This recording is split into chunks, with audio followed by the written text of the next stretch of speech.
दोस्तों आज के इस वीडियो में जो है मैथ के हम मोस्ट इंपॉर्टेंट क्वेश्चन सॉल्व करने वाले हैं। तो सबसे पहले दोस्तों मैं आपको क्वेश्चन दिखा देता हूं जो सबसे ज्यादा इंपॉर्टेंट क्वेश्चन है इसमें। दोस्तों देखिए क्वेश्चन नंबर 4, 5, 6, 7 और 8 और 9 ये जो क्वेश्चन है दोस्तों ये पेपर में जो है आपका एग्जाम में आ सकता है। तो प्लीज दोस्तों इस क्वेश्चन को जो है आप लोग करके जाना। देखिए क्वेश्चन नंबर 5 जो है ना, इस बात को आप लोग लिख लीजिए कि 99% स्टूडेंट जो है इस क्वेश्चन को सॉल्व नहीं कर पाएंगे, क्योंकि दोस्तों ये क्वेश्चन जो है ना ट्रिकी है। अगर आप समझ लेते हैं अच्छे से तो इस क्वेश्चन को जो है आप कर पाएंगे सॉल्व। देखिए क्वेश्चन नंबर 4 देखिए आप आखिर इसको किस तरीके से करना है मैं आपको शॉर्टकट ट्रिक बताऊंगा। तो सबसे पहले हम जो है क्वेश्चन नंबर 4 करेंगे, 5, 6, 7, 8 और 9, ठीक है ना। इस क्वेश्चन को हम सॉल्व करेंगे। सबसे पहले हम जो है क्वेश्चन नंबर 4 करते हैं। तो देखिए दोस्तों आप लोग जो है ना ध्यान से समझिएगा, ठीक है ना। चलिए, यदि किसी आयताकार प्लॉट की लंबाई और चौड़ाई जो है क्रमशः चौड़ाई को क्रमशः जो है ना 50% और 20% बढ़ाया जाता है, ठीक है ना, बढ़ाया जाता है, तब इस प्रकार प्राप्त क्षेत्रफल मूल क्षेत्रफल का कितना गुना होगा। तो देखिए दोस्तों सबसे पहले आपको एक चीज यहां पे समझना है कि यदि किसी आयताकार प्लॉट की लंबाई और चौड़ाई को क्रमशः 50% और 20% बढ़ाया जाता है, तो दोस्तों बढ़ाया जाता है तो उससे पहले आयत की क्या लंबाई होगी, पहले हमें ये चेक करना है। देखिए तो सबसे पहले जो है ना हम दो आयताकार प्लॉट बनाएंगे। अब दो आयताकार प्लॉट क्यों बनाएंगे, तो देखिए दोस्तों जब आयत की लंबाई जो है ना, आयत की लंबाई और चौड़ाई मतलब कि आयताकार प्लॉट की लंबाई और चौड़ाई नहीं बढ़ाया जाता है, तो उससे पहले इसकी लंबाई और चौड़ाई कितनी थी, ठीक है ना। तो इसको हम मान लेंगे। तो देखिए आयत की लंबाई हम 10 मान लेते हैं, ठीक है ना, आयताकार प्लॉट की लंबाई, और आयताकार प्लॉट की चौड़ाई जो है हम 5 मान लेते हैं। देखिए आपको पता है कि आयत में जो है लंबाई जो है हमेशा चौड़ाई से अधिक होती है। तो हमने मान लिया ये पहले वाली जो है ना आयताकार प्लॉट की हम बात कर रहे हैं, ठीक है ना। अब जो है बढ़ा दिया जाता है। तो देखिए जब मान लीजिए ये आयताकार जो है ना, आयताकार प्लॉट मतलब कि दूसरा है हमारा, जब बढ़ा दिया जाता है तो ये थोड़ा और इससे जो है बड़ी होगी, ठीक है ना, ठीक है ना। ये जो है हमारी पहले वाली है। अब जब बढ़ा दिया जाता है मतलब कि एक आयताकार प्लॉट की लंबाई और चौड़ाई को 50% और 20% जो है बढ़ा दिया जाता है, तो आखिर इसकी लंबाई कितनी होगी बढ़ाने पे। तो देखिए दोस्तों यहाँ पे 50 बोला गया है ना, तो देखिए सबसे पहले जो है हमें इस 10 मतलब कि आयत की लंबाई का 10%, आयत की लंबाई जो है 10 सेंटीमीटर है, हमने माना है 10 सेंटीमीटर। तो आखिर 50% जब बढ़ा दिया जाता है आयत की लंबाई को, तो आखिर इसकी लंबाई कितनी होगी। तो सबसे पहले तो हम 10 का 50% निकालेंगे, 10 सेंटीमीटर का 50% निकालेंगे, उसके बाद जितना आएगा ना उसको 10 में जोड़ देंगे, तो वो हमारी इसकी लंबाई हो जाएगी बढ़ने वाली की, ठीक है ना। और आपको पता है जब 50% बढ़ जाएगा तो इस आयत की जो लंबाई 10 है तो इसकी आयत की लंबाई जो है 10 से ज्यादा होगी, ठीक है ना। तो देखिए 10 का 50% कितना होगा, इस तरीके से हम परसेंटेज निकालते हैं। 10 का 50%, 10 मल्टीप्लाई में 50 बटे में 100, इस तरीके से। तो हम 10 इसका जो है 10 सेंटीमीटर का जो है आखिर हम 50% निकाल देंगे।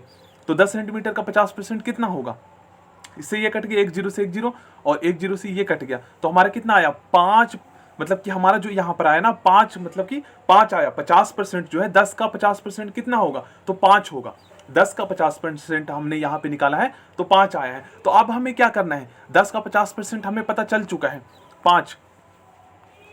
तो अब हम क्या करेंगे, ये तो हमारा 10 था, ये तो हमें पता ही है, ये हमारा 10 था, ठीक है ना, इसको आप 10 बना लीजिएगा, और ये हमारा 5 था। तो जब इसकी आयत की लंबाई जो है बढ़ जाती है, मतलब कि 10 का हमने 50% निकाला था तो 5 आया, तो अब कितना होगा, मतलब कि इन दोनों को हम जोड़ देंगे। 10 सेंटीमीटर तो हमारा पहले वाला था, और 5 और बढ़ गया, 5 और बढ़ गया का मतलब कि 10 का 50% कितना निकला, हमारा 5 निकला। तो मतलब कि 10 का 50% हमने निकाला तो 5 निकला। तो इसका मतलब यह है कि 5 सेंटीमीटर और बढ़ गया। 50% बढ़ने का मतलब है कि वो जो पहले वाली आयत थी जिसकी मतलब कि लंबाई थी 10 सेंटीमीटर, तो 50% अब और बढ़ गया, तो मतलब कि 5 सेंटीमीटर जो है और बढ़ गया आयत की लंबाई। तो टोटल कितने हो गए, 15 हो गए। और मैंने आपको बताया था जब 50% बढ़ जाएगा पहले वाले से, तो पहले वाले से लंबाई ऐसे भी ज्यादा होगी क्योंकि 50% बढ़ गया है। और चौड़ाई जो है ना वो 20% बढ़ जाता है। तो देखिए चौड़ाई इसकी कितनी होगी, चौड़ाई और जब चौड़ाई 20% बढ़ जाता है तो 5 का हम 20% निकाल के 5 में जोड़ देंगे, तो चौड़ाई 5 से ज्यादा ही होगा क्योंकि ये भी बढ़ गया 20%, ठीक है ना इसकी। तो निकाल लेते हैं 5 का 20% कितना होगा। चलिए तो 5 का हम 20% निकाल लेते हैं, तो इसकी हमारी चौड़ाई पता चल जाएगी, और उसमें जोड़ देंगे। तो 5 का 20% 20 बटे में 100, ठीक है ना। ये जीरो से जीरो कट गया, और 2 एकम 2, 2 पचे 10, 5 एकम 5, ठीक है ना, 5 से 5 कट गया, तो हमारा कितना आया, 1 आया, ठीक है ना, एक मतलब कि 5 का 20% जो हुआ ना, एक हुआ मतलब कि 1%, सॉरी 5 का 20% जब बढ़ाया जाता है तो मतलब कि 1 सेंटीमीटर बढ़ जाता है। तो इसकी जो चौड़ाई हो गई वो 5 प्लस में 1 कितना हो गया, 5 प्लस में 1 6 हो गया, क्योंकि चौड़ाई 20% बढ़ गई। तो ऐसे भी ये जो 5 है तो इसकी लंबाई, सॉरी आयत की जो चौड़ाई होगी वो ज़्यादा हो जाएगी क्योंकि 20% बढ़ गया। तो 5 का जो 20% हमने निकाला ना वो 1 सेंटीमीटर निकला, तो 5 में 1 जोड़ देंगे तो 6 हो गया। तो अब हमें पता चल गया कि इसकी लंबाई जो है आयत की वो 15 हो गई और चौड़ाई 6 सेंटीमीटर हो गई। ठीक है दोस्तों, अब हमारा जो है सॉल्व हो गया क्वेश्चन। देखिए क्या अब बोला गया है कि तब इस प्रकार जो है ना प्राप्त क्षेत्रफल मूल क्षेत्रफल का कितना गुना होगा। मतलब कि जो हमारा आयत प्राप्त हुआ ना इसका क्षेत्रफल जो है मूल मतलब कि पहले वाला आयत का क्षेत्रफल से कितना गुना होगा। गुना मतलब कि हमें जो है ना कंपेयर करना है, कितना गुना अधिक होगा। तो हम इसको अनुपात में कंपेयर कर सकते हैं या भाग द्वारा भी। तो देखिए कैसे करेंगे। सबसे पहले हमें क्या बोला गया, प्राप्त। तो सबसे पहले हमें प्राप्त का क्षेत्रफल निकालना होगा। मतलब कि जो हमारा आयत प्राप्त हुआ है, मतलब कि 50% और 20% लंबाई और चौड़ाई बढ़ने पे जो है हमें प्राप्त हुआ है। तो सबसे पहले इसका हम क्षेत्रफल निकालेंगे। उसके बाद बोला गया है मूल, इसका बाद इसका मूल निकालेंगे। मतलब कि मूल जो हमारा आयत है, पहले वाला आयत, ये जो है इसका क्षेत्रफल निकालेंगे और उसके बाद इस तरीके से हम कंपेयर कर देंगे। तो देखिए कैसे करेंगे। सबसे पहले जो है हमारा कितना था, जो हमें प्राप्त जो हुआ हमारा आयत का क्षेत्रफल, आपको पता है लंबाई गुना में चौड़ाई होता है। इस तरीके से करना है। तो लंबाई हमारा जो प्राप्त हुआ नया वाला आयत, उसका लंबाई कितना है, उसका लंबाई 15 है और चौड़ाई 6 है। और जो पहले वाला था उसका लंबाई हमारा 10 है, 10 माना था और चौड़ाई हमने कितना माना था, 5। तो देखिए 15 6 यहाँ पे 90 हो जाएगा, अनुपात में यहाँ पर 10 बचे 50। अनुपात को जो है ना हम कंपेयर करना भी कहते हैं। ठीक है ना, यहाँ पर अनुपात में कंपेयर होता है दो संख्या, तो 10 बचे 50। अब देखिए 90 अनुपात में 50, तो इसको इस तरीके से भी लिख सकते हैं। और दोस्तों एक चीज आपको पता होना चाहिए कि अनुपात को जो है ना हम भाग द्वारा भी व्यक्त कर सकते हैं 90, और इसको हम जो है ना इस तरीके से भी व्यक्त कर सकते हैं भाग द्वारा भी। ठीक है ना, 0 से 0 कट गया तो हमारा आंसर आया 9/5। मतलब कि 9/5 गुना जो है ना बढ़ जाता है आयत का क्षेत्रफल। ठीक है ना, पहले वाले से। देख लीजिए यहाँ पर जो है आप आंसर भी देख सकते हैं। चलिए क्वेश्चन नंबर 5 करते हैं।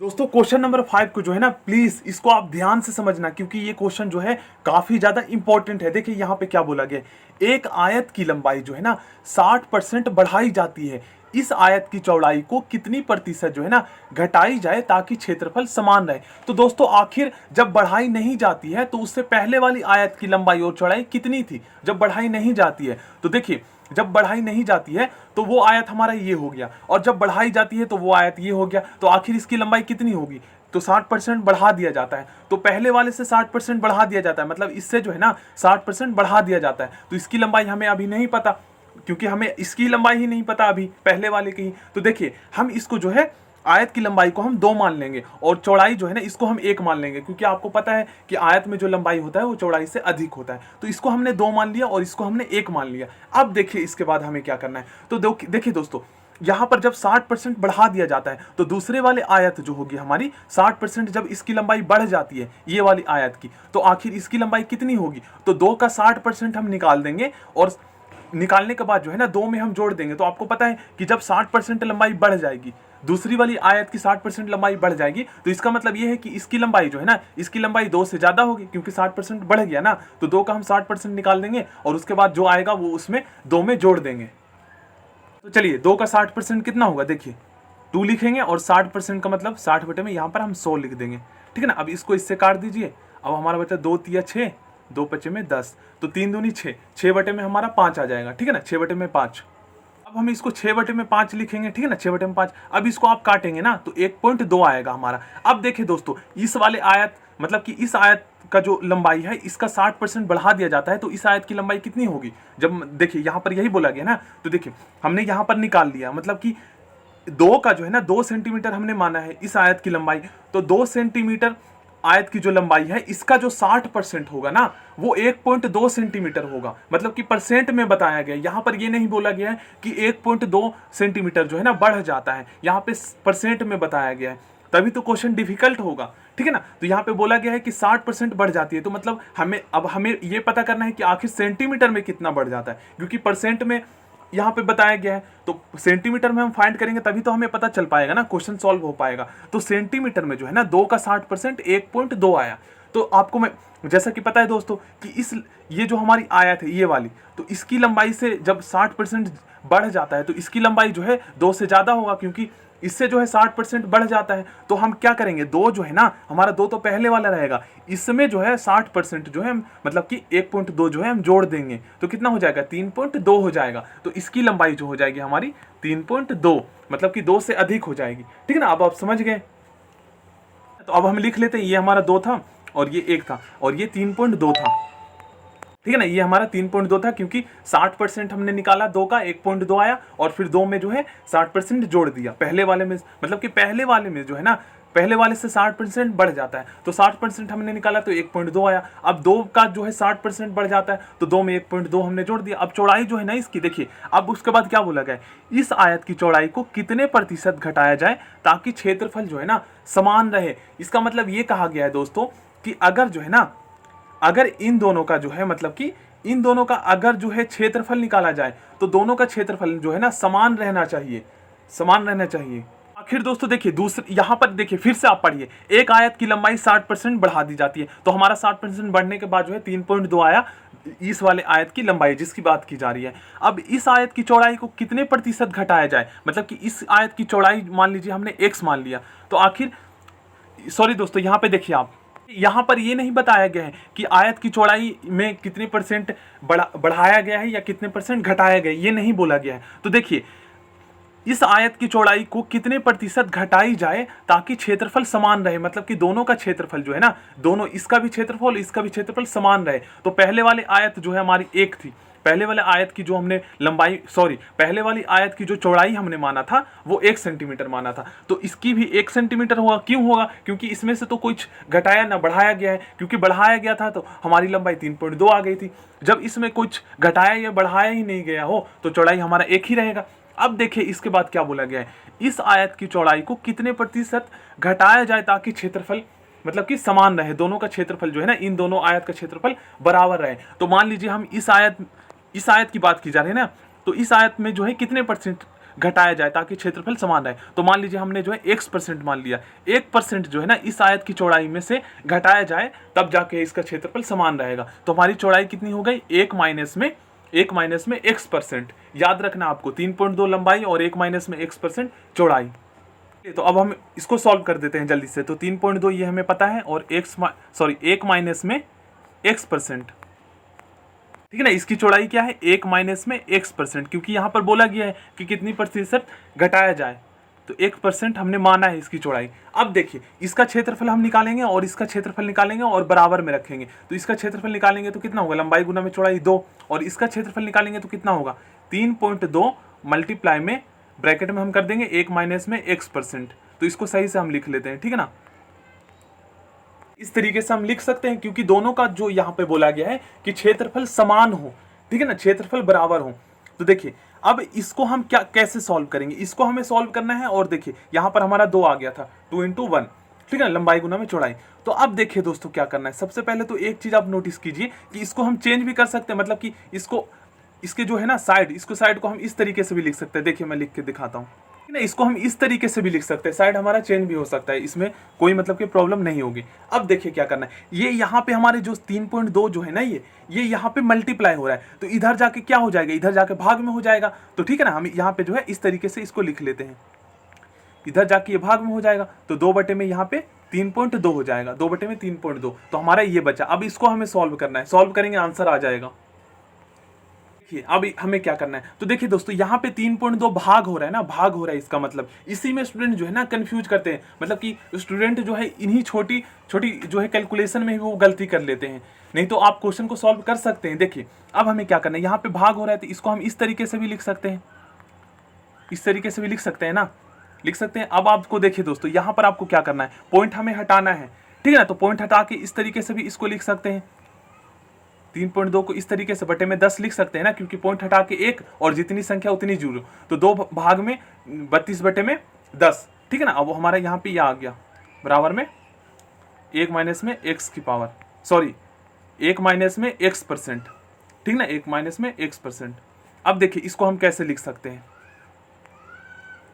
देखिए इसको आगे हम जो है सॉल्व करते हैं। तो 1 माइनस में x% बराबर में दो। अब भिन्न का भाग तो आपको आता ही होगा दोस्तों, तो सेकंड स्टेप में हमारा क्या हो जाता है, ये ऊपर चला जाता है और 32 नीचे आ जाएगा हमारा, तो 20/32, ठीक है ना, 20/32 आ गया हमारा। तो 1 - x% बराबर में 20/32। तो देखिए 1 - x% बराबर में 20/32। अब देखिए इसको आप काट दीजिए, 10 में हमारा कितना हो जाएगा 16, इसको भी आप काट दीजिए तो 5 में कितना हो जाएगा 8। 1 - x% बराबर में 5 में हमारा आ जाएगा यहाँ पे 8।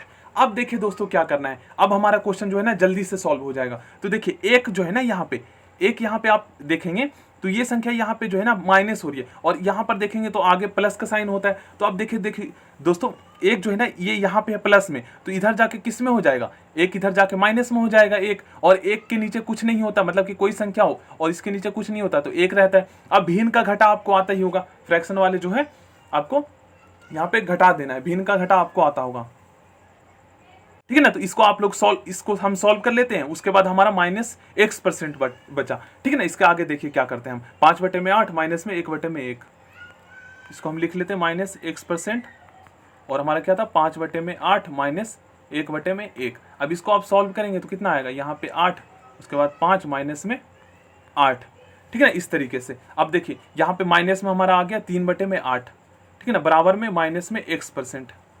अब देखिए दोस्तों x% का मतलब क्या है, यहां पर देखिए अब इसको आप सॉल्व करेंगे ना हमारा आंसर आ जाएगा। तो देखिए यहाँ पे x% का मतलब है, जैसे मैंने यहाँ पे लिखा 5% का मतलब क्या है, मतलब कि यहाँ पे अगर मैं 10 का 5% लिखूं, 10 का 5%, तो इसका मतलब क्या है 10 मल्टीप्लाई में 5/100, ये है ना। तो -x का माइनस, अब मैं इसको इसलिए समझाया क्योंकि इसको जो है ना इसी तरीके से चेंज करेंगे, ठीक है ना, -x% को। तो देखिए -x% और बराबर में हमारा क्या आया था घटाने के बाद -3/8। तो देखिए क्या करना है, माइनस से माइनस आप लोग काट दीजिए। अब x% जैसे मैंने आपको बताया कि 10 का 50% जो है 5 हो जाएगा। अब जैसे मैंने आपको करना सिखाया था, x% को कितना करेंगे आप, इसको इस तरीके से आप लिख सकते हैं, ठीक है ना, इसको इस तरीके से हम लिख सकते हैं x% को। अब हमारा बराबर में 3/8 आ जाएगा। अब दोस्तों इसमें क्या होता है ना, आप चाहे तो नीचे से नीचे इसको काट दीजिए या फिर आप क्रॉस मल्टीप्लाई कर सकते हैं। तो हम इसको क्रॉस मल्टीप्लाई कर देते हैं, तो 300 यहाँ पे हमारा 300 हो जाएगा, और 8x बराबर में 300, ठीक है ना, 8x बराबर में हमारा 300 आ जाएगा। अब देखिए दोस्तों x यहीं पे रहने दीजिए और 8 यहाँ पे मल्टीप्लाई हो रहा है, तो यहाँ पर इस साइड आकर किस में हो जाएगा, चेंज हो जाएगा भाग में 8। अब इसको 8 से इसको कर दीजिए, काट दीजिए, हमारा ये आंसर आ जाएगा। देखिए 8 तिया हमारा हो गया 24, ठीक है ना, 8 तिया 24। उसके बाद हमारा 6 और 0, तो फिर 8 सते 56, 8 8 64, ज़्यादा आ जाएगा, 8 सते 56। उसके बाद क्या आ जाएगा 5, ये हमारा जो है आंसर आ जाएगा। इसको आप लोग जो है जब इसको भाग करेंगे तो, ठीक है ना, तो ये हमारा राइट आंसर आ गया। अब दोस्तों सोचिए कि इस क्वेश्चन को देखने में कितना और पढ़ के जो है ना कितना डिफिकल्ट लग रहा था और कितना आसानी से ये क्वेश्चन हमारा हो गया। बस ये है कि बेसिक आपको आना चाहिए। देखिए दोस्तों इस क्वेश्चन को आप लोग जो है ध्यान से समझिएगा। देखिए काफी ज्यादा इंपॉर्टेंट क्वेश्चन ये यदि एक वर्ग की प्रत्येक भुजा को जो है ना 50% बढ़ाते हैं, तब इस प्रकार प्राप्त वर्ग का क्षेत्रफल और मूल वर्ग का क्षेत्रफल का अनुपात क्या होगा। मतलब कि इसमें भी जो है ना पहले जैसे तुलना करना है, ठीक है ना, कंपेयर करना है। तो देखिए सबसे पहले तो दोस्तों यहाँ पे हमें 2 वर्ग बनाना होगा, क्योंकि यहाँ पर उसी की बात की जा रही है, ठीक है ना, 2 वर्ग हम बनाएंगे। अब यहाँ पे बताया क्या जा रहा है कि यदि एक वर्ग की प्रत्येक भुजा को 50% बढ़ाते हैं, तब इस प्रकार प्राप्त वर्ग का क्षेत्रफल और मूल वर्ग का क्षेत्रफल कितना होगा। तो देखिए पहले वाला जो वर्ग है इसका मान लीजिए हम जो है 2 मान लेते हैं, ठीक है ना, यहाँ पे हम 2 मान लेते हैं इसका, तो इसको हमने 2 मान लिया। तो आपको पता है कि वर्ग के एक भुजा की लंबाई अगर 2 है तो चारों भुजा की लंबाई 2 ही होगी, ठीक है ना। तो यहाँ पे बोला गया है यदि एक वर्ग की प्रत्येक भुजा को 50% जो है बढ़ाते हैं, तब इस प्रकार प्राप्त वर्ग का क्षेत्रफल कितना होगा। तो देखिए सबसे पहले जो है हमें क्या करना है, 50% बढ़ा दिया गया है, तो आखिर इसका कितना होगा। जब 50% बढ़ जाएगा तो जो हमारा ये वाला वर्ग है, इसका जो भुजा है, इसकी जो साइड है वो इससे ज़्यादा होगी ना, क्योंकि 50% बढ़ गया। तो 50% 2 का 50% कितना होगा, 2 का 50% 1 होगा, मतलब कि 2 का आधा, ठीक है ना। एक बार निकाल लेते हैं हम, यहाँ पे 0 से 0 कट गया, 5 कम 5, 5 दूनी 10, 2 एक कम 2, ठीक है ना, तो 1 आ गया हमारा। तो 2 का 50% हमारा 1 आ गया। तो इसका मतलब ये है कि आपको पता है 50% बढ़ गया, पहले वाले वर्ग से ये वाले वर्ग की जो भुजा है वो 50% बढ़ गया लंबाई में, ठीक है ना। तो देखिए अब आपको पता है कि इससे ज़्यादा ही होगी, इस वाली वर्ग की जो भुजा है इससे ज़्यादा होगी, क्योंकि 50% बढ़ गया। तो अब हमें क्या करना है, दो में जो है ना इसका 50% जोड़ देना है। तो 2 और 1 3 हो जाएगा। तो इसकी भुजा हो गई वो 3 हो गई, और इसकी भुजा होगी 2 सेंटीमीटर की, ठीक है ना। तो अब हमें बताना है कि इसका क्षेत्रफल और इसका क्षेत्रफल का अनुपात, मतलब अनुपात बताना है, या इसे हमें कंपेयर करना है। तो पहले वाले वर्ग का क्षेत्रफल निकाल लेंगे, और दूसरे वाले वर्ग जो हमारी लंबाई बढ़ गई है, और इसका जो है हम कंपेयर कर देंगे। तो इसका हमारा क्या था, 2 था, और इसका हमारा 3 आ गया, ठीक है ना। तो इसका क्षेत्रफल निकाल दीजिए। तो स्क्वायर होता है, आपको पता है भुजा का स्क्वायर, मतलब कि 2 का जो है स्क्वायर हो जाएगा, और अनुपात में इसका भुजा का स्क्वायर 3 का स्क्वायर हो जाएगा, ठीक है ना। तो 2 दूनी 4, 3 तिया 9, तो कितना हो जाएगा। यहाँ पे सबसे पहले दोस्तों देखिए, अब यहाँ पर 4 अनुपात में 9 आ रहा है, ठीक है ना, 4 अनुपात में 9 आ रहा है, बट आंसर आएगा 9 अनुपात में 4। तो अब बोलेंगे सर ऐसे कैसे। तो देखिए दोस्तों, यहाँ पर आप देखिए सबसे पहले यहाँ पे किसका बोला गया, प्राप्त वर्ग का। तो प्राप्त वर्ग हमारा ये है ना, नया वाला। तो प्राप्त वर्ग का पहले पूछा गया है, प्राप्त वर्ग का क्षेत्रफल और मूल वर्ग का क्षेत्रफल। तो प्राप्त वर्ग का क्षेत्रफल का अनुपात जो है यहाँ पे ये आया। तो पहले हम 9 रखेंगे, उसके बाद 4 रखेंगे, क्यों, क्योंकि मूल वर्ग का बाद में बोला गया है। तो सबसे पहले हम इस तरीके से कर सकते हैं, 3 का स्क्वायर अनुपात में 2 का स्क्वायर, ठीक है ना, क्योंकि पहले वाले ये बताया गया है, उसके बाद मूल का ये हो जाएगा। तो 9 अनुपात में हमारा 4 आंसर हो जाएगा। दोस्तों आप ही सोचिए कि इस क्वेश्चन को करने से पहले कितना ज्यादा डिफिकल्ट लग रहा था, हमें लग रहा था ना। चलिए क्वेश्चन नंबर 7 करते हैं, आप लोग ध्यान से समझिएगा। एक वर्गाकार कमरे की लंबाई जो है ना 3 मीटर है। तो सबसे पहले हम एक वर्गाकार कमरा बना लेते हैं, ठीक है ना। ये हमारे कमरे की लंबाई हो गई 3 मीटर है, मतलब कि एक वर्गाकार कमरे की लंबाई 3 मीटर। तो आपको पता है एक भुजा की लंबाई 3, तो सारे भुजा की लंबाई 3 होगी, क्योंकि चारों भुजाएं जो है आपस में बराबर होती है। इसके फर्श जो है ना वो 20 सेंटीमीटर और 30 सेंटीमीटर के आकार का मार्बल का टुकड़ा डालना है, मतलब कि इसके फर्श पर जो है मार्बल के टुकड़ा लगाना है, और उसकी वो जो शेप है ना वो आयताकार है। क्यों आयताकार है, क्योंकि हमारी जो है इसकी लंबाई से ही हमें पता चलता है 20 सेंटीमीटर और 30 सेंटीमीटर। इसका मतलब 20 सेंटीमीटर चौड़ाई है और 30 सेंटीमीटर लंबाई है उस मार्बल की, जो लगाना है इस वर्गाकार कमरे में, ठीक है ना। तो हमें बताया गया कि मार्बल के टुकड़ों की संख्या क्या होगी, मतलब कि ये जो आयताकार हम मार्बल लगाएंगे इस वर्गाकार कमरे में, तो आखिर कितने, मतलब कि इस कमरे में जो है ना ये आयताकार जो है हमारा टाइल लगेगा, मतलब कि मार्बल लगेगा, ठीक है ना। तो देखिए दोस्तों, सबसे पहले जो है ना हमें वर्ग का क्षेत्रफल निकालना है और ऊपर लिखना है, और आयत का क्षेत्रफल मतलब कि इस मार्बल का क्षेत्रफल निकाल के नीचे लिखकर भाग कर देना है, ठीक है ना। तो सबसे पहले हम क्या करेंगे, सबसे पहले हम जो है वर्गाकार जो ये कमरा है इसका क्षेत्रफल निकालेंगे। तो 3 मीटर है, तो 3 का स्क्वायर कितना हो जाएगा, 9 मीटर।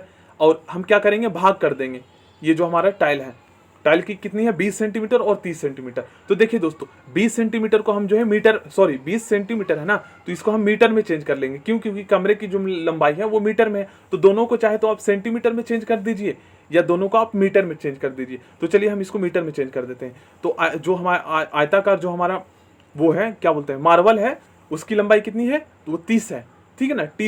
30 है, क्योंकि लंबाई आपको पता है आयत में लंबाई ज़्यादा होता है, और ये हमारी 20 सेंटीमीटर चौड़ाई है। तो अगर हम 30 सेंटीमीटर को जो है हम मीटर में चेंज करेंगे, तो आपको पता है 1 मीटर में 100 सेंटीमीटर होता है, ठीक है ना। 1 मीटर में 100 सेंटीमीटर होता है। तो 30 सेंटीमीटर जो है इसको हम मीटर में चेंज करेंगे, तो 100 से हम भाग कर देंगे, मतलब कि 1 मीटर में जो है ना 100 सेंटीमीटर होता है। तो 30 यहाँ पर 30 सेंटीमीटर है, तो इसको हम मीटर में हमें चेंज करना है, ठीक है ना। मीटर में चेंज करेंगे तो क्या करेंगे, 100 से इसको जो हम भाग कर देंगे, तो कितना आ जाएगा, इससे जो हमारा ये कट गया 0 से 0, अब बचा 3, और 3 में अगर आप 3 को जो है 3 में जो है 10 से आप भाग करेंगे तो कितना आएगा, 0.3 आ जाएगा। 10 से जो है 3 में आप भाग करेंगे तो 0.3 आ जाएगा। इसी प्रकार अगर आप 20 सेंटीमीटर को जो है मीटर में चेंज करेंगे, तो इसको भी आप 0 से 0 कट गया, और उसके बाद 10 से 2 में भाग करेंगे तो 0.2 आया। तो हमारा क्या आया, हम जब जो हमारा जो मार्बल का जो टाइल है, मतलब कि इसकी लंबाई और चौड़ाई हमें पता चल गया मीटर में। तो हमारा जो आया था पहले वर्गाकार जो कमरा था, इसका जो क्षेत्रफल था वो 9 मीटर स्क्वायर था, ठीक ना, वर्ग मीटर, क्योंकि आपको पता है क्षेत्रफल को वर्ग में मापते हैं, मतलब कि स्क्वायर में मापते हैं। और इसका जो है मार्बल का कितना आ गया, 0.2 मल्टीप्लाई, चाहे तो आप इसको मान लीजिए 0.3 कर लेते हैं, क्योंकि सबसे पहले लंबाई गुना में चौड़ाई 0.2, ठीक है ना, क्योंकि ये हमारा मीटर में हमने चेंज किया है। अब देखिए 9 बटे में नीचे क्या आएगा, 3 दूनी 6 आया, और उसके बाद 2 मतलब की संख्या के बाद पॉइंट है, तो यहाँ पर हम इसको इस तरीके से लिख सकते हैं, इस तरीके से, ठीक है ना। अब देखिए यहाँ पर 9 बटे में 0.06 आया हमारा आंसर, 9 बटे में 0.06 आया आंसर, बट यहाँ पर तो 150 है, तो मतलब कि 150 टाइलें लगेगी। तो इसको आप सॉल्व करेंगे ना, तो देखिए यहाँ पर 9 और ये भाग हो रहा है, मतलब कि 0.06 से जो है ना ये भाग हो रहा है। तो देखिए दोस्तों, इसको पॉइंट हटा देते हैं और हम इसको पॉइंट का मतलब एक नीचे लिख देते हैं, और जितनी संख्या उतनी जीरो, तो 2 संख्याएं हैं, 0 लिख दिया हमने, ठीक है ना। तो 6/100, 9 भाग में 6/100, 9 भाग में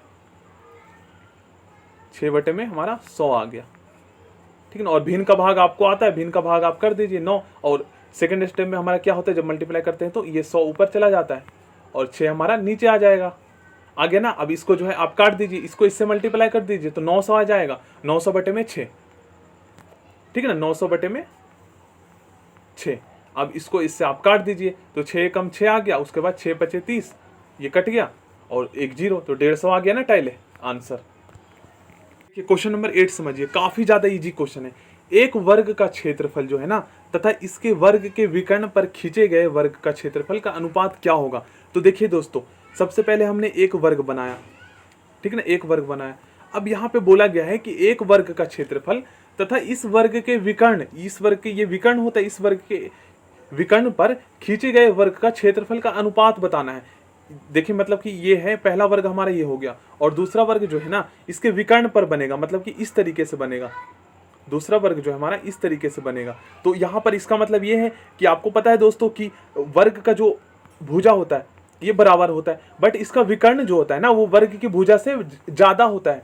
ये जो विकर्ण की जो लंबाई होती है, जैसे ये विकर्ण की जो लंबाई है ये भुजा से जो है ना, मतलब कि जो हमारे वर्ग है, वर्ग की जो साइड है इससे जो है इसकी लंबाई ज्यादा होगी विकर्ण की, ये आपको पता होना चाहिए। तो इसका मतलब ये है कि हमारा जो ये इस विकर्ण पे दूसरा जो वर्ग बनेगा ना इसका क्षेत्रफल ज्यादा होगा जो हमारा पहले वाला जो ये जो है वर्ग है। तो देखिए इसको मैं बताता हूँ कैसे करेंगे। देखिए वर्ग का विकर्ण की लंबाई फाइंड करने का जो है ना एक सूत्र होता है, एक फॉर्मूला होता है। मतलब कि यहाँ पर अगर आपको भुजा दिया जाए 4 सेंटीमीटर, तो अगर आपसे पूछा जाए कि वर्ग की विकर्ण की लंबाई क्या होगी, तो वर्गमूल 2 गुना में भुजा जो है ना, वर्गमूल 2 गुना में भुजा की लंबाई यहाँ पे आपको लिखना है। तो 4 हमारा वर्गमूल 2 गुना भुजा की लंबाई है, तो ये इसका जो है ना, अगर आपसे बोला जाए कि इस वर्ग की विकर्ण की लंबाई क्या होगी, तो वर्ग की विकर्ण की लंबाई का जो फॉर्मूला होता है ना वो वर्गमूल 2 गुना में भुजा होता है, ठीक है ना। तो ये हमारा निकल जाएगा। अब देखिए हमें क्या करना है, हमें जो है वर्ग के विकर्ण पर जो बना है ना, मतलब कि वर्ग के जो विकर्ण पे जो वर्ग बना है इसकी लंबाई, इसकी लंबाई हमें पता करना है। मतलब कि ये जो विकर्ण है, अगर हम इस विकर्ण की लंबाई पता कर लेंगे तो जो नया वाला जो वर्ग बना है ना, नया वाला वर्ग, तो इसकी एक ये तो भुजा हो गया ना, क्योंकि इस वर्ग के विकर्ण पर एक हमारा दूसरा वर्ग बनता है। तो अगर हम इसके विकर्ण की लंबाई पता कर लेंगे तो जो नया वाला जो वर्ग बना है इसके विकर्ण पे इसकी लंबाई हमें पता चल जाएगा। तो क्या करेंगे, हम पहले वाले वर्ग का क्षेत्रफल निकाल लेंगे और दूसरे वाले वर्ग का। तो क्षेत्रफल निकालने के लिए सबसे पहले तो दोस्तों हमें पता होना चाहिए ना कि ये जो वर्ग है इसकी भुजा की लंबाई क्या होगी। तो देखिए सबसे पहले तो हमें विकर्ण की लंबाई, हमें फॉर्मूला हमें पता चल गया, फॉर्मूला तो हमें पता चल गया ना। तो फॉर्मूला पता चल गया तो बड़ा वाला जो हमारा वर्ग बनेगा तो इसका हमें ये पता चलेगा, तो ये भी पता चल जाएगा सारे साइड, क्योंकि इसी विकर्ण पे बना है। तो इसका फॉर्मूला हमें पता चल चुका है, बट ये नहीं पता कि इसकी लंबाई आखिर क्या है। तो देखिए दोस्तों हम जो है ना इसको हम क्या मान सकते हैं। देखिए आप कुछ भी मान लीजिए, हमारा आंसर जो है ना वही आएगा। देखिए मैं मान लीजिए मैं 2 मान लेता हूँ, इसको 2 मान लेता हूँ, ठीक है ना, 2 मान लेता हूँ। अब इसके वर्ग, इसके मतलब कि वर्ग के इस वर्ग के विकर्ण पे जो हमारा नया वाला जो वर्ग बनता है वो हमारा ये हो गया, ठीक है ना, ये हमने मान लिया इसके वर्ग दूसरे जो नया वाला बनता है। तो देखिए दोस्तों आपको अभी मैंने बताया कि वर्ग के विकर्ण की लंबाई ज्ञात, मतलब कि फाइंड करने का फॉर्मूला क्या है, वर्गमूल 2 गुना में भुजा। तो भुजा हमें पता चल चुका है, वर्गमूल 2 गुना में 2 कर देंगे। तो वर्गमूल 2 गुना में 2 क्या आएगा, देखिए वर्गमूल 2 को 2 से मल्टीप्लाई करेंगे, तो मैंने आपको सिखाया था वर्गमूल 2 को 2 से मल्टीप्लाई करेंगे ना, तो इसको हम इस तरीके से भी लिख सकते हैं, 2 वर्गमूल में 2 इस तरीके से लिख सकते हैं। तो इसका मतलब ये नहीं है कि 2 इसके अंदर है, नहीं, इसका मतलब जो है ना ये नहीं है, इसका मतलब ये है, ठीक है ना, यहाँ पे मल्टीप्लाई हो रहा है, ये 2 इसके अंदर नहीं है, वर्गमूल के अंदर। वर्गमूल 2 गुना में भुजा, तो भुजा हमने 2 माना है। आप कुछ भी मान लीजिए, आपका आंसर वही आएगा, ठीक है ना। तो देखिए अब हमें पता चल चुका है वर्ग के विकर्ण का सूत्र, तो हमें पता, अभी मैंने आपको बताया वर्गमूल 2 गुना में भुजा, तो भुजा हमने 2 माना है, ठीक ना। आप 4 मान लीजिए, कुछ भी मान लीजिए, आंसर हमारा वही आएगा। तो वर्ग की विकर्ण की हमें लंबाई पता चल चुका है, वर्गमूल, देखिए 2 वर्गमूल में 2 या फिर वर्गमूल 2 गुना में यहाँ पे भुजा, इस तरीके से हम बोल सकते हैं। तो देखिए अब हमें विकर्ण की लंबाई पता चल चुका है, तो अब हम क्या करेंगे, इसको हमने 2 माना है, ठीक है ना। तो हमारा जो विकर्ण की जो लंबाई आया वो 2 वर्गमूल में 2 आया, तो इसका क्षेत्रफल हम निकाल देंगे जो बड़ा वाला हमारा बना, और ये जो हमें पहले से पता चल चुका है, हमने 2 माना है, तो इसका जो हमारा क्या आएगा, देखिए जो हमारा बड़ा वाला बना जो विकर्ण पे बना है ये है, मान लीजिए, ठीक है ना, इसको मान लीजिए, और जो हमारा पहले वाला था वो ये था, तो इसको हमने 2 माना है, और इसके विकर्ण की लंबाई हमें पता चल चुका है 2 वर्गमूल में 2, ठीक है ना, जो हमने फॉर्मूला लगा के निकाला। तो अब हम क्या करेंगे, इसका क्षेत्रफल निकाल देंगे और इसका क्षेत्रफल अनुपात में रख देंगे, तो इसका क्षेत्रफल कितना होगा 2 दूनी 4, और इसका क्षेत्रफल निकालेंगे तो क्या करना है, हमें भुजा का स्क्वायर कर देना है ना, तो भुजा का स्क्वायर हमने किया तो पहले वाले का तो 4 आया, 2 दूनी 4, अब इसका क्या आएगा, इसका हम भुजा का स्क्वायर करेंगे तो कितना आएगा। तो देखिए इसको किस प्रकार कर सकते हैं, वर्गमूल इसलिए मैंने आपको सिखाया था क्योंकि आगे के जो क्वेश्चन करेंगे ना सब उसी पे आधारित होगा। तो देखिए 2 से 2 हमारा मल्टीप्लाई हो गया, तो 2 दूनी 4 आ गया, अब इसको इससे मल्टीप्लाई करेंगे तो कितना आएगा, देखिए वर्गमूल 2 गुना में 2, क्योंकि भुजा गुना में भुजा हो गया, ठीक है ना, स्क्वायर का। अब देखिए इसको इससे मल्टीप्लाई करेंगे तो हमारा 4 आ जाएगा, और उसके बाद देखिए दोस्तों मैंने आपको क्या बताया था कि जब कोई संख्या जो है ना आधार उसका सेम हो रहा है और जब वो मल्टीप्लाई हो रहा है, ठीक है ना, मल्टीप्लाई हो रहा है, तो क्या होती है इसकी घातें जो है ना वो जुड़ जाती है, तो एक एक घात यहाँ पे छुपा हुआ होता है जिसका घात नहीं होता है, तो इसको हम इस तरीके से भी लिख सकते हैं, इस तरीके से भी लिख सकते हैं। इससे जो हमारा ये कट गया तो कितना बचा, अंदर 2 बचा, और ये हमारा 2 इससे मल्टीप्लाई करा था तो 2 4 ये आया, तो 4 दूनी 8, ठीक है ना। देखिए फिर से मैं आपको समझा देता हूँ, वर्गमूल 2 गुना में मूल 2, ठीक है, तो 2 दूनी 4 आ गया, और इसका जो है ना एक बार हमारा 2 आ गया, तो 4 दूनी 8 हमारा आंसर आ गया। 8 हमारा ये आया दूसरे वाले वर्गमूल का क्षेत्रफल, और पहले वाले का क्या आया था 2 दूनी 4 अनुपात में 8, ठीक है ना। अब इसको आप काट दीजिए, तो पहला इसमें क्या बोला गया है, वर्ग का क्षेत्रफल मतलब एक वर्ग का क्षेत्रफल तथा इस वर्ग के विकर्ण पर खींचे गए वर्ग का क्षेत्रफल का अनुपात, तो पहले वाला वर्ग ये हो गया, और खींचे गए वर्ग का क्षेत्रफल हमारा ये हो गया, तो 4 अनुपात में 8। अब आप बोलेंगे सर 1 अनुपात में 2 है, तो काट दीजिए ना आप इसको, 4 एकम 4, 4 दूनी 8, 1 अनुपात में 2, ठीक है ना, ये हमारा राइट आंसर हो गया। देखिए दोस्तों ये क्वेश्चन जो है ना मोस्ट इंपॉर्टेंट है और बहुत ही ज्यादा इजी है। बोला गया है यदि 2 वर्गों के क्षेत्रफलों का जो अनुपात है ना वो 9 अनुपात 1 है, तब इनके परिमापों का अनुपात क्या होगा। तो देखिए दोस्तों सबसे पहले आपको देखिए 2 वर्ग बना लेना है, 2 वर्ग बना लेना है यहाँ पे, और यहाँ पे बोला गया है यदि 2 वर्गों के क्षेत्रफलों का अनुपात जो है ना 9 अनुपात 1 है, तो मतलब कि मान लीजिए हम इसके जो है इसके वर्ग को जो है मतलब इस वर्ग के भुजा को मान लेते हैं 9 है, सॉरी 9 नहीं, क्योंकि क्षेत्रफल का अनुपात 9 है ना, तो क्षेत्रफल का अनुपात हम 9 मान लेते हैं, 9 अनुपात में 1, और क्षेत्रफल का फॉर्मूला यहाँ पे आपको लगा देना है भुजा का स्क्वायर, भुजा का स्क्वायर अनुपात में भुजा का स्क्वायर दोनों, ठीक है ना। फिर से मैं लिख लेता हूँ, देखिए इसको हम इस तरीके से कर सकते हैं भुजा का स्क्वायर, क्योंकि दोनों वर्ग का क्षेत्रफल वही होगा भुजा का स्क्वायर। अब बोला क्या गया है कि इनके क्षेत्रफलों का अनुपात 9 अनुपात में जो है 1 है, तो इसका मतलब ये है दोस्तों कि हम इनके परिमापों का अनुपात निकालने के लिए क्या करेंगे, अनुपात निकालने के लिए हमें जो है सबसे पहले इन वर्ग की भुजा पता करना पड़ेगा जिनका क्षेत्रफल 9 है, ठीक है ना, जिनका क्षेत्रफल 9 अनुपात 1 है, तो इसका हम भुजा पता कैसे करेंगे। तो सबसे पहले क्षेत्रफल जो है ना, जो भुजा मतलब कि वर्ग का जो क्षेत्रफल होता है वो भुजा का स्क्वायर होता है, तो ये जो स्क्वायर है ना हम यहाँ पे वर्गमूल लगा देंगे स्क्वायर को हटा के, तो हमारा 9 का मतलब कि 9 का वर्गमूल हम निकालेंगे तो 3 आ जाएगा, तो 3 जो हमारा क्या आएगा, 3 हमारा जो है इसका वर्ग का जो है एक भुजा की लंबाई हमें पता चल गया। और देखिए ये स्क्वायर है मतलब कि ये वर्ग का क्षेत्रफल है। अब देखिए मैं इस तरीके से आपको समझाने की कोशिश कर रहा हूँ, जैसे भुजा का स्क्वायर होता है, ठीक है ना, भुजा का स्क्वायर होता है हमारा वर्ग का क्षेत्रफल, तो 9 है ये, और दूसरा वाला हमारा क्या है, दूसरा वाला हमारा जो है वो है 1।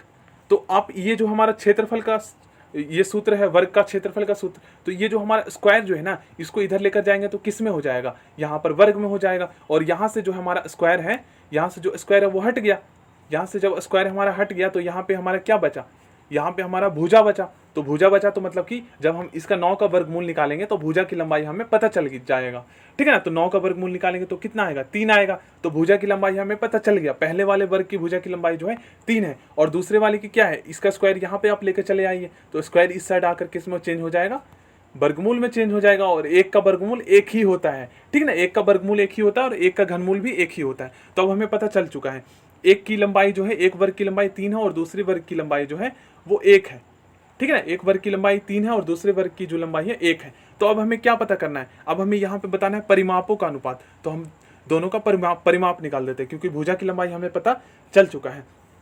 तो पहले वाले की परिमाप क्या होगी, 4 गुना में भुजा आपको पता है वर्ग का परिमाप होता है, ठीक ना। तो 4 मल्टीप्लाई में पहले वाले भुजा की लंबाई हमने क्या निकाला था 3, और दूसरे वाले का हम निकाल देते हैं, अनुपात लिख देंगे, ठीक है ना। 4 गुना में भुजा, तो यहाँ पे क्या करना है हमें 4 गुना में 1, ठीक ना। इसका 1 आया था, तो 4 तिया 12, 12 अनुपात में यहाँ पर 4 आएगा, 12 अनुपात में 4, 12 अनुपात में 4, तो इसको काट दीजिए, 4 तिया 12, 4 एकम 4, तो 3 अनुपात में 1 आ गया ना हमारा आंसर। तो अब आप सोचिए दोस्तों कि क्वेश्चन नंबर 4, 5, 6, 7, 8, 9 ये क्वेश्चन कितना ज़्यादा डिफिकल्ट लग रहा था, और मैंने आपको समझाया बेसिक से, आपको समझ में आ गया। तो यही होता है दोस्तों कि स्टूडेंट जो होते हैं ना, उनका मैथ काफ़ी ज़्यादा वीक होता है, बट ज़रूरत है उसे तो बेसिक से समझाने की, बट बेसिक से कोई समझाता नहीं है, वो डायरेक्ट बता देता है। तो मैं सोचता हूँ कि आपको बेसिक समझाऊँ सो डेट आपको जो है अच्छे से समझ में आए। देखिए क्वेश्चन नंबर 1, 2, 3 और 4 जो क्वेश्चन नंबर 1, 2 और 3 ये क्वेश्चन काफ़ी ज़्यादा ईजी है, मैं आपको नेक्स्ट वीडियो में करवा दूंगा, ठीक ना। चलिए नेक्स्ट वीडियो में मिलते हैं, तो चैनल को सब्सक्राइब करके बेल आइकन को जरूर आप लोग प्रेस कर लीजिएगा।